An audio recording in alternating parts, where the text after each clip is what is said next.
The grandest glory of ancient dynasties has always been constructed upon a perfect illusion called heroism. Within that framework, the act of taking another life is transformed by the art of statecraft into a sacred form of art for the masses to worship.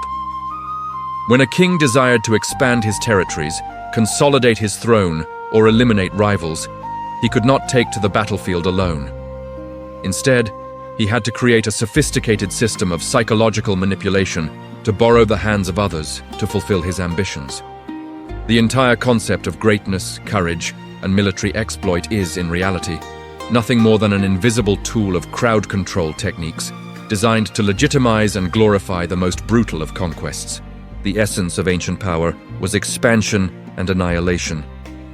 To operate such a gargantuan machinery of power, lords required a force ready to discard their humanity and bypass empathy to swing their swords at their fellow man. The challenge for rulers was how to transform a gentle farmer or a simple craftsman into a merciless killing machine. The answer lay in the alchemy of power, turning devastation into merit and sanctifying those who performed it best.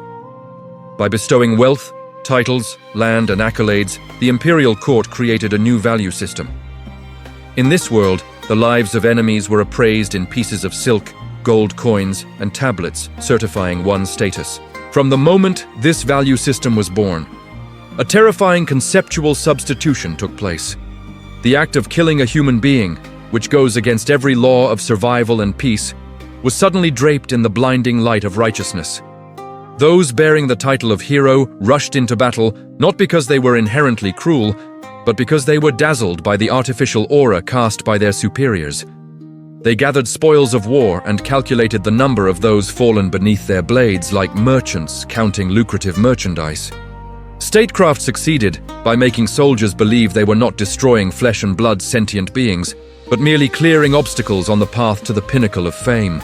But let us use cold reason to look at those labeled as obstacles. Is everyone who falls beneath the banners of glorious armies truly a heinous villain? In the eyes of kings, the boundary between right and wrong, good and evil, was never determined by morality, but measured by interest. Enemies of the throne were simply those standing in the wrong position on the chessboard of power. They might be people of a neighboring kingdom trying to protect their ancestral land. They might be peasants driven to the brink, rising up against heavy taxation. Or they might simply be tribes living on land rich in resources that a neighboring lord craved. When a renowned general levels a fortress and exterminates all resistance to receive a high office and a generous salary, the chronicles of the victor will only record the majesty of the imperial army. Those who fell are branded as rebels, savages, or bandits. No one among the nobility bothers to consider whether the lives just erased were truly guilty. Ancient statecraft demanded absolute polarization. Our side is the will of heaven, and the enemy is chaos that must be purged. It was this artificial distinction that liberated those called heroes from any burden of guilt, allowing them to act with extreme cruelty even toward the innocent, while still believing they were executing divine justice. Hidden behind the heroic pages of history, woven with silk and velvet, is a mournful song that is never sung. It is the cry of those left behind, the invisible victims of a glory built on bone and blood. Behind every fallen enemy is a shattered family. There are elderly mothers whose eyes grow weary, waiting for sons who will never return. There are wives in despair as the pillars of their families lie forever in distant lands.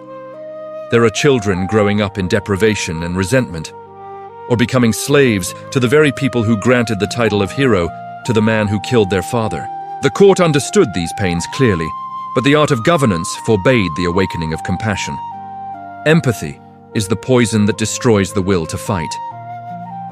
If a soldier realized the man standing opposite him also had a family to love and an elderly mother to care for, his sword stroke would falter.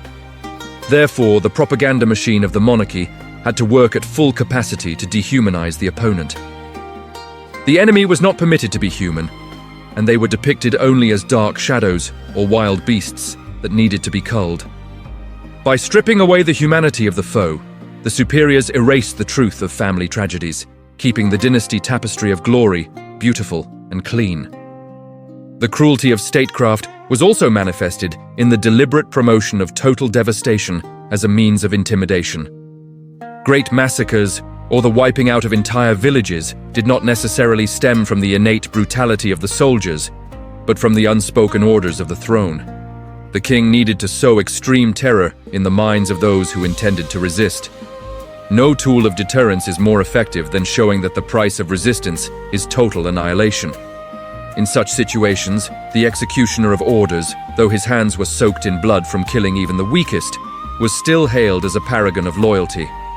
Loyalty, in the understanding of power, is the willingness to abandon morality to serve the interests of the superior. Look at the tragedy of those draped in the mantle of the hero themselves. The harsh truth is that in the eyes of lords and princes, a hero was never an equal with whom to share power.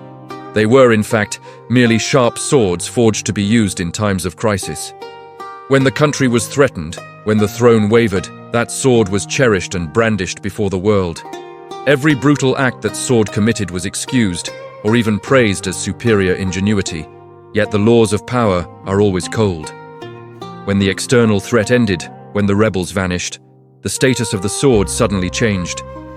A man too accustomed to killing, possessing enough prestige in the military to summon 10,000 men, suddenly became a new threat to the throne. Ancient statecraft allowed for no risks. The man who had created glory for the dynasty through destruction was now viewed by the court as the seed of rebellion. At this point, the trap of power began to close. Military feats that were once praised to the heavens were now scrutinized with suspicion. The ruthless tactics the hero once used to kill the enemy were now used as evidence of his dangerous and arrogant nature. Kings had many ways to break a sword, no longer in use, such as a rewarded chalice of poisoned wine, a fabricated charge of treason, or a secret ambush. The man who once stepped over thousands of corpses to reach the peak of fame was ultimately plunged into the abyss by the very power he had served his entire life. The feudal system wrung every bit of value from the human lives clinging to it. It exploited the thirst for glory in the weak to turn them into tools for the oppression of other weak individuals. This process repeated itself endlessly. One generation fell so that the next could trample upon them, all to keep the throne of the few secure. The masses stood below, clapping and cheering for the victorious armies, intoxicated by heroic epics, unaware that they too were reserve pawns. Today they cheer for others seeking glory, and tomorrow their own children will follow in those same footsteps or become victims of another conquest from a dynasty no less sophisticated. The ultimate art of manipulation among the ancient nobility was to hide the nature of war beneath a glittering shell of ideals. If the true nature of the struggle for power were revealed, no one would be foolish enough to trade their life for the wealth of another. Therefore, the illusion of the hero title had to be maintained at all costs. Colossal tombs and monuments were erected not to remember the dead, but to instruct the living. The underlying message was always to submit absolutely. Be ready to cast aside your integrity for the benefit of the king, and you shall be carved in stone. The entire portrait of heroic glory was, in truth, a massive cover-up. It covered the fact that no military feat was not watered by the tears of women and the cries of children. It covered the fact that many of those who fell were simply people trying to live their ordinary lives. And above all, it covered a cold truth. In the ancient game of power, there were no heroes or villains, only useful pawns and obstacles that needed to be swept away. The acclaim reserved for the gods of war was nothing more than a collective anesthesia. When society is intoxicated by military achievements, they forget to question the nature of power, the value of life, and the absurdity of the suffering they must endure. For ultimately, beneath the feet of bronze monuments of glory, there are always unanswered questions. Who truly is the ultimate beneficiary? And what will remain of those glittering crowns if one day the people stop believing in the illusions woven from the blood and bone of their own kind?